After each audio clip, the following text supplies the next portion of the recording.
Hello అండి విజ్ఞాన్ గారు. నమస్తే. మొన్నటికి మొన్న మంచు మోహన్ బాబు గారు పుట్టినరోజు వేడుకలు అట్టహాసంగా జరిగాయని చెప్పుకోవచ్చు. అందరూ ఆయన్ని దీవించారు. హ్యాపీ బర్త్‌డే అంటూ విషెస్ చెప్పారు. మనోజ్ గారు స్పందించారు రాలేకపోయినా. అండ్ లక్ష్మి గారు ట్వీట్ చేశారు రాలేకపోయినా. దీనిలో భాగంగా కన్నప్పలో ఆయన లుక్ కూడా మనం చూసాం. ఏం చెప్తారు పెర్ఫార్మన్స్ కోసం? లుక్ రివీల్ అయింది. బానే ఉంది అసలు గానీ పెర్ఫార్మన్స్ గురించి మీరు నేను మాట్లాడుకునేంత పెద్దోళ్ళం అయితే కాదు. బట్ సూపర్ గదా! వాటెవర్. బట్ మాట్లాడి తీరాల్సిందే. వై? బికాజ్ నీకు మోహన్ బాబు గారు అంటావు గానీ ఒక టైప్ ఆఫ్ ఎక్స్‌ప్రెషన్స్ ఇస్తాడబ్బా! అది ఎవరు ఇవ్వలేరు. అందుకే నువ్వు విలక్షణ నటుడైన. నువ్వు పోస్టర్స్‌లో గూడా చూస్తే అగ్రెసివ్‌గా ఇలా చూసేవి ఆ కళ్ళు గాని అవును. అది కొన్ని ఆయనకి చెల్లుతాయి. హ్మ్. మన మహాభారతంలో గూడా ఆ రేంజ్ అగ్రెసివ్ క్యారెక్టర్స్ అన్నిటిని మోహన్ బాబు అనర్గళంగా పండిస్తాడు తెలుసా? అవును. చాలా బా చేస్తాడు. ఇప్పుడు 'యమదొంగలో' ఆయన్నే ఎందుకు ప్రధాన పెట్టాడు? పోతున్నాను నేను. దాంట్లో గూడా. అండ్ పైగా మోహన్ బాబు గారికంటూ మళ్ళీ ప్రతి ఒక్కరికి ఒక మేనరిజమ్స్ ఉంటాయి. ఈయనకంటూ ఒక స్లాంగ్ అది అన అటు పెట్టి, ఇటు చుట్టి, అది అటు చేసి, ఇది ఇటు చేసి, హ్మ్. ఈ, ఊ అని మాట్లాడతాడు చూసావా? అవును. ఆ అసలు టైప్ దాన్ని ఆఫ్ ఎలా పట్టుకున్నారో ఆయన దాన్ని కదా! అసలు అదొకటి. అండ్ నెక్స్ట్ ఒకటి చూడు ఎక్స్‌ప్రెషన్స్ కూడా ఎలా ఇస్తాడంటే మోహన్ బాబు నేను ఒకటే డైలాగ్ చెప్తా. ఏరా మతి తప్పినదా మదమెక్కినదా అంటే ఆ ఒళ్ళుతో నీకు అవును. ఎలా మదం ఎక్కిందో యాక్ట్ చేసి చూపిస్తాడు. అవును. అవును. అవును. అది డైలాగ్ నోటితోనే రావాలి. ఆ! బట్ ఆ ఒళ్ళు కూడా డైలాగ్‌ని పలుకుద్ది. అవును. అది మోహన్ బాబు గారు చెప్పాలంటే. ఆ! దాన్నే మన జూనియర్ ఎన్టీఆర్ గారు ఆ డైలాగ్‌ని చెప్పినప్పుడు సేమ్ ఆయన కూడా అట్లనే చేశారు. లేకపోతే మళ్ళీ ఆయన తేలిపోతారు. ఆ రేంజ్‌లో అసలు నిజంగా సరే ఏమో దొంగ వదిలేద్దాం. నెక్స్ట్ 'రామ్ గోపాల్ వర్మ' ఆయనతో అన్ని సినిమాలు ఎందుకు తీశాడు? ఏదో ఉంటది ప్రతి మనిషిలోనూ గూడా. హ్మ్. అది పట్టుకోవడం చాలా గ్రేట్. అండ్ నెక్స్ట్ పెద్దరికం అనే తరహా పాత్రలకి ఆయన్నే పెట్టాలని ఎందుకు అనిపిస్తది? ఇప్పుడు కొంతమంది నటులుంటారు. ఇప్పుడు 'అగ్రహారం' పెద్ద అంటే ఖచ్చితంగా 'శంకరాభరణం శంకర శాస్త్రి' అవును. సోమయాజు. అవును. ఆయనే. లే కుటుంబంలో బ్రాహ్మణ్ కుటుంబంలో గాని, కుటుంబంలో కూడా పెద్ద స్ట్రిక్ట్ తాత అంటే మన 'కె. విశ్వనాథ్' గారు. అట్లా పడాలి. ఆ రోల్స్ అంతే గదా! హ్మ్. కొంచెం హుందాగా జోవియల్‌గా ఉన్న పెద్ద మనిషి అంటే 'ఎస్‌పి బాలసుబ్రహ్మణ్యం.' హ్మ్. ఇక నువ్వు వి విలక్షణంగా నువ్వు విలనిజం చూపిని, ఏడుపు గొడ్డు చూపిని, లేకపోతే సరదా హుందా చూపిని, తనికెళ్ళ భరణి హ్మ్. తనదొక స్టాంపు. ఇలా బోలెడంతమంది ఆర్టిస్టులు మన దగ్గర ఉన్నారు తెలుగులో. ఇంతమంది నటుల్లోనూ కూడా ఒక type of different segment Mohan బాబుది. హ్మ్. ఆయన హీరోగా ఓకే, పెద్ద మనిషిగా ఓకే, కమెడియన్‌గా ఓకే, ఆ! ఏ ఏడుపు పండించడంలోనూ ఓకే. అన్నిట్లోనూ అసలు నవరసాలు అంటే ఎలా ఉంటాయో వీళ్ళు పలికిస్తారు. సచ్ ఎ బ్యూటిఫుల్ ఆర్టిస్టులు మనకున్న దాంట్లో. ఇక ఆయనది గ్లింప్స్ రిలీజ్ అవుతుంది 'కన్నప్పలో' అనగానే సరే బర్త్‌డే కదా ఏదో యేసుంటారులే అనుకున్నాం. ఇప్పుడు ఇంకొక సర్ప్రైజ్ వచ్చింది.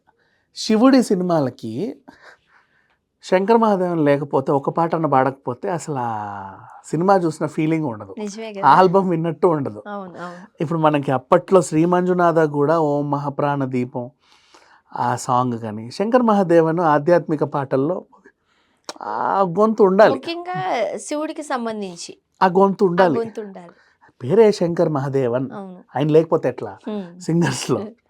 అయితే ఈ సాంగ్ 'శంకర్ మహాదేవన్' అని టైటిల్ పడంగా ఓర్ని భలే తెచ్చారే అనుకున్నాం. అసలు ఎంత బావుంది ఈ సాంగు. ఫస్ట్ రిలీజ్ అయిన 'కన్నప్ప' ఇంట్రొడక్షన్ సాంగ్ శివుడిని ఆరాధించేది. దాని తర్వాత లవ్ సాంగ్ అయితే పీక్స్‌కి వెళ్ళిపోయింది. అవును. Such a beautiful song Vishnu కెరీర్‌లో నన్నడిగితే 'రౌడీ' సినిమాలో అనుకుంటాం ఏదో పాట. విష్ణు అన్ని సినిమాల్లో పాటలు. హ్మ్. ఇది ది బెస్ట్ సాంగ్ ఇది. ఓకే. లవ్ పాటలు డ్యూయెట్స్‌లో. ఈ సినిమా ఉంటది కదా! 'ఢీ' ఇక నాకెందుకు ఆ పాటలు చాలా బావుంటాయి అనిపిస్తది. అది బానే ఉంటాయిలే. బట్ అంటే అసలు ఎ ఏదో ఉంది దీంట్లో మ్యాజిక్ అవును. అనేలాంటి పాటలు. అవంటే మనం సరదాగా పాడుతూ, పాడుతూ అవునులే. వచ్చాం. సంథింగ్ మ్యాజిక్ ఉందన్న పాట ఇది. అదయిన తర్వాత మళ్ళీ ఇప్పుడు ఈయనకి అంటే నాకు వీళ్ళకే ఉన్నాయా పాటలు మిగతా వాళ్ళకి లేవా? అది ఎస్ఏ మనం గెస్ చేయడానికి లేదు మా కదా. 6 పాటలు మహా అయితే ఇవాళ రోజుల్లో. భక్తి సినిమాలకు ఓ 2, 3 ఎక్స్ట్రా ఉంటాయేమో. ఇప్పుడు నా అంచనా ఏంటి, మోహన్ బాబుకో సాంగ్ ఉంది. కన్నప్ప కాబట్టి కన్నప్పకో సాంగ్ ఉండాలి, ఉండింది. ఉమ్, సరే ఒక అందమైన డ్యూయెట్. ఏది మనకి అన్నమయ్యలో ఏలే ఏలే మరదల్లాగా ఓ డ్యూయెట్. ఇక శివుడి సినిమా కాబట్టి ఖచ్చితంగా శివుడి మీద ఓ పాట ఉండాలి. ఓకే. ఇంకో 2 మిగులుతాయి. ఎవరికి ఇస్తారు వీళ్ళు? ఒకటి ఇప్పుడు లాస్ట్ లో ఒక క్లైమాక్స్ వస్తది కదా, ఉమ్. ఆ క్లైమాక్స్ లో ఉత్తికే దాన్ని తీయడానికి ఉండదు. ఖచ్చితంగా BGM సాంగ్ పెట్టి నుంచే ఒక చెప్పు. సాంగ్ వేసుకుంటూనే ఇక్కడ యాక్షన్ పడాలి. అన్నమయ్య రామదాస్ తరహా. ఏదైనా సరే భక్త కన్నప్పలో కూడా మరి అప్పుడు కళ్ళు తీసేసే టైంలో ఓన్లీ డైలాగ్సే. జనరేషన్ మారింది కాబట్టి కాస్త బీజిఎం పడాలి, ఏదో ఒక పాట వస్తూ ఉండాలి, ఒక డైలాగ్ పడాలి, అక్కడ ఒక అంటే సాంగ్ ఉంటుంది. ఇప్పుడు మనకి మోహన్ లాల్ గారు ఉన్నారు, ప్రభాస్ ఉన్నాడు, మళ్ళీ శివపార్వతులు వాళ్ళు ఉన్నారు.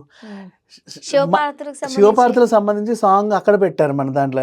ఏది మంజునాథాలో అవును ఓహో గరలా గంట సాంగ్ ఈయన పాడుతుంటే శివుడిని అవును తిడతా, అవును వాళ్ళేమో హే ఈశ్వర అని అవును. చెప్పేసి వాళ్ళకు పైన ఒకటి సాంగ్ చిరంజీవి ఉంటుంది. గారు సూపర్ వేస్తారు, చిరంజీవి గారు ఆ అలా డాన్స్. ఉండింది. సో నేను కంపేర్ చేస్తున్నా వేరే సినిమాలకు అంతే, బట్ దీన్ని కంపేర్ చేయాల్సిన అవసరం లేదు. కన్నప్ప ఈజ్ కన్నప్ప. అండ్ ఇంకొకటి సందర్భం వచ్చింది కూడా చెప్తున్నా. చాలామంది నేను చూసా, దీంట్లో డివోషనల్ ఫీల్ రావట్లేదు, ఆ బ్యాక్గ్రౌండ్స్ చూస్తే అడవి ఫీలింగ్ రావట్లేదు అని అన్నారు చాలామంది. అప్పట్లో క్లైమేట్ ఎలా ఉందో మీకు తెలుసా? ఉమ్, మన పాత చిత్రకారులు అందంగా గీసిన రూపాలనే మనం ఇప్పుడు చూస్తున్నాం. అవును అప్పుడు నిజంగా వాళ్ళు ఎలా ఉన్నారో మనకి ఎవరికీ తెలియదు. వీళ్ళు ఇంకేదో రీసెర్చ్ చేశారు. ఒకసారి అది కూడా చూడండి, చూసిన తర్వాత కదా మాట్లాడాలి. ఏది చూడకుండా ఎందుకు డిసైడ్ చేస్తారు? ఇకపోతే బర్త్డే సందర్భంగా మోహన్ బాబు గారి మీద రిలీజ్ చేసినటువంటి గ్లిమ్స్ ఏదైతే ఉందో, నిజంగా నా బర్త్డేకి మంచి సర్ప్రైజింగ్ గిఫ్ట్ అనే చెప్పుకోవాలి. బికాజ్ సోలోగా మోహన్ బాబు గారి పైన ఆఫ్టర్ లాంగ్ టైం వచ్చినటువంటి గ్లిమ్స్ ఇది. అవును చాలా రోజుల తర్వాత ఆయన ఎలివేట్ చేస్తా ఒక మంచి ఎలివేషన్ స్కోప్ ఉన్న సాంగ్. శాకుంతలంలో ఆయన మంచి పాత్ర పోషించినప్పటికీ దానికంటూ ఎలివేషన్ ఏమి ఇవ్వాల. బట్ ఇక్కడ ఆ క్యారెక్టర్కి ఒక మంచి ఇంపార్టెన్స్, అండ్ పక్కన కూడా సైడ్ ఆర్టిస్ట్లకు కూడా ఆయన పక్కన ఇటు అటు ఈయన ఉన్నాడు, శివబాలాజీ గారు ఉన్నారు, ఇంకా అవును సో అట్లా ఆర్టిస్టులు ఆ మనకి రేంజ్, తెలిసిన ముఖాలన్నీ కనపడుతున్నాయి. అంటే ఆ రేంజ్ ఆర్టిస్టులని అతను వెనకాల పెట్టి ఆ గుంపుని ముందు తీసుకొచ్చారంటే సంథింగ్ ఆయన చేత ఏదో మ్యాజిక్ చేపిస్తున్నారని అర్థం. ఖచ్చితంగా కన్నప్పలో ఏదో విషయం అయితే ఉంది స్వర్ణ. చాలా మంది ఎన్ని రకాలుగా కదా? మాట్లాడినా కూడా ఇప్పుడంటే పాత కన్నప్పతో వీళ్ళు కంపేర్ చేస్తారు. అక్కడ ఇన్ని ఫేసులు లేవు, లేకపోతే ఇంత ఇంత కథ లేదు. అప్పుడు అంత టెక్నాలజీ లేక పాపం వాళ్ళు అదేలే. ఏదో తీసేశారు. ఇప్పుడు ఉంది కాబట్టి వీళ్ళు తాపత్రయపడుతున్నారు ఇంకా ఏదో చూపిద్దామని. తప్పేంటి? తప్పేమీ లేదు. ఇలా కాకపోతే ఈ టైంలో మంచి మనోజ్ గారు లేకపోతే లక్ష్మి గారు కూడా వచ్చి ఉండుంటే బాగుండేది. ట్వీట్లకే పరిమితం కాకుండా అని ఒక చిన్న బాధ తప్ప అట. అంటే లేదు, ఇక్కడ ఏమైందంటే చిన్న ప్రాబ్లము, విష్ణు గారి వైఫ్తో ఈవిడకి మాటలు లేవు సిన్స్ 7 years. సో ఇప్పుడు నిర్మాత మోహన్ బాబు అని వేసాడు కదా. యాక్చువల్గా మోహన్ బాబు నిర్మాత మంచు లక్ష్మీ ప్రసన్న పిక్చర్స్కే.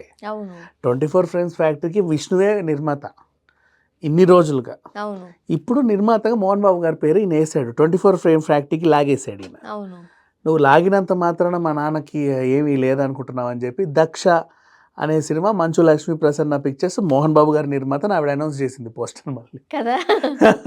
ఇలా ఉందిలే cold war, but it's okay. చూద్దాం సో దక్షలో మళ్ళీ మోహన్ బాబు ఎలా ఉంటాడో చూడాలి. చూద్దాం. Thank you so much.